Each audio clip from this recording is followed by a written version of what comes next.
कारगिल विजय दिवस। जी हाँ, वही दिन जब 1999 में हमारे जाबाज सिपाहियों ने दुश्मनों को करारा जवाब देते हुए कारगिल की बर्फीली चोटियों पर तिरंगा फिर से लहराया था। और इसी खास दिन पर वडोदरा शहर भी पीछे नहीं रहा। गांधीनगर गृह परिसर में एक भव्य रैली निकाली गई और कोई आम रैली ये नहीं थी।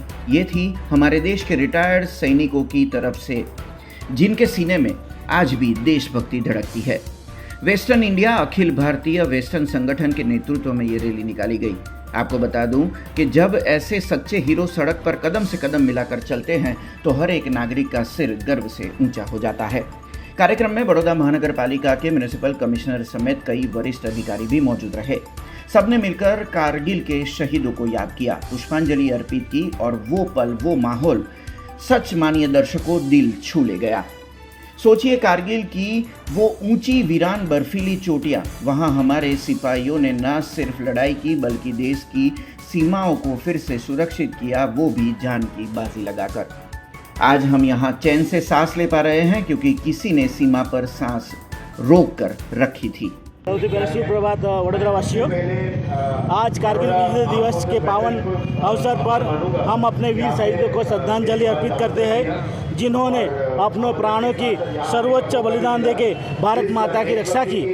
हम उन वीर परिवारों को भी नमन करते हैं जिन्होंने बेटे, भाई और अपने पति देश के लिए वीर गति को प्राप्त हुए। उनके बलिदानों, उनके धैर्य और उनकी साहस और शीलता का राष्ट्र के लिए अमूल्य है। 1999 की कारगिल युद्ध केवल एक युद्ध सैन्य दिवस नहीं है, वह भारत के जज्बे, साहस और देश पहले की भावना की जीत है। हमारे अनेक जवान जो खुद युवा थे, 20 से 25 साल के उम्र के थे, जिन्होंने बर्फीली पहाड़ियों पर दुश्मन की गोलियों के वीर तिरंगे को ऊंचा रखने के लिए अपने प्राणों के बलिदान दिए और शहीद हो गए। आज भी सभी युवाओं को कहना चाहता हूं, अगर हम इन शहीदों का सच्चा सम्मान करते हैं तो हमें भी अपने जीवन में ईमानदारी, कड़ी मेहनत और देशभक्ति को अपनाना होगा। चाहे आप छात्र हो, कर्मचारी हो, व्यापारी हो, आपका समर्पण ही देश की असली सेवा है। હું આજ રોજ જે કારગિલ વિજય યાત્રાનો જે કાર્યક્રમ રાખ્યો હતો અને આ કાર્યક્રમમાં માનનીય આપણા વીએમસીના કમિશનર શ્રી સાથે સાથે અન્ય અનુભવો આજે હાજરી આપી છે અને મારી વડોદરા શહેર, મારા વડોદરા શહેરની સંસ્કારી પબ્લિકના લોકો આજે જે રીતે જોડાયા તે માટે હું ખૂબ ખૂબ એમની આભારી છું। અને આજે જ્યારે 1999માં કારગિલ યુદ્ધ થયું હતું અને જે કારગિલ યુદ્ધમાં આપણે વિજય પામ્યા હતા અને આપણા શહીદોને ગુમાવ્યા હતા, એ શહીદોની બલિદાનને આજે આપણે માન સન્માન આપીને વિજય દિવસ જ્યારે મનાવી રહ્યા છે, કારગિલ વિજય દિવસ, ત્યારે આજ રોજ વડોદરા શહેર સંસ્કારી નગરીમાં આજે રેલી નીકળી છે, તેના માટે હું ખૂબ ખૂબ આભારી છું। આજે કારગિલ વિજય દિવસની ઉજવણીમાં અમે અહીંયા સૌભાગ્ય મળ્યું છે કે વડોદરા ખાતે જે આપણે આર્મી વેટરન્સ અને એરફોર્સ વેટરન્સ અને નેવી વેટરન્સ અહીંયા વિજય કારગિલ દિવસની ઉજવણીમાં અહીંયા કરી રહ્યા છે।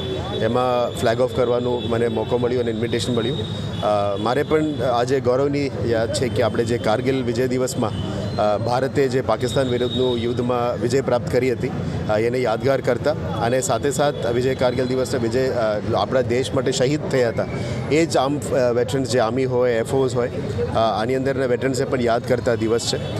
આપણા 1965, 71, 99, 2025 અને વચ્ચે યુરીમાં પણ જ્યારે પણ ભારત દેશનું વિજય પ્રાપ્ત થયું છે ત્યારે આપણે ઉજવણી કરતા હોય છે। પણ કારગિલમાં આપણા માટે યાદગાર હોય છે કારણ કે શહીદોની પણ અમે યાદ કરવાનું છે।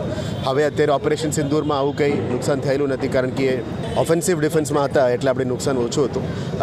આશા રાખીએ કે આવનારા દિવસોમાં પણ દર વર્ષે આ વિજય કારગિલ દિવસને અમે યાદગાર બનાવીએ।